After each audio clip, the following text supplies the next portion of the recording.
Agape is infinite love, which is fundamentally different in kind to all other forms of love, which are finite in nature. There's a number of different kinds of love which are commonly mistaken for agape, or selfless love. Among them, motherly love.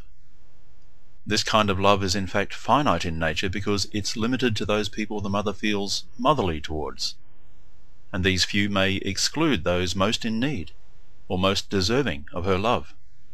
It's often considered a selfless love, but this cannot be so for any love that directs itself only towards its own interests and attachments.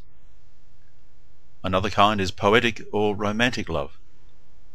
In this I have in mind the kind of deeply passionate love expressed in some love poems which speak to a relatively profound yearning for something such as the woman principle, a yearning which is relatively constant or seemingly infinite.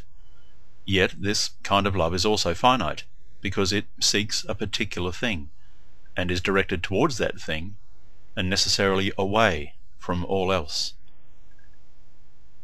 And then there's the love of those close to us, such as loving one's spouse or friends or pets or even plants. This kind of attachment or appreciation usually happens purely through familiarity. One's environment tends to grow on one and to interpenetrate one.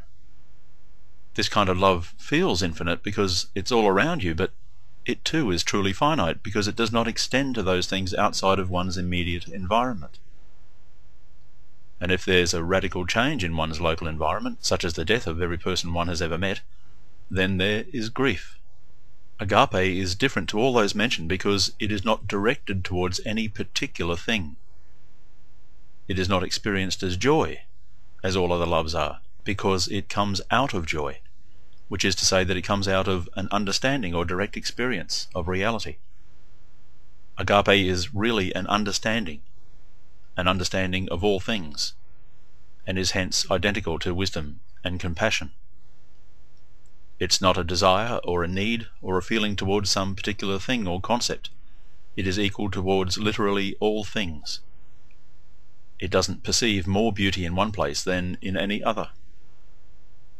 Such a love is exactly the same towards one's enemies as it is towards one's friends.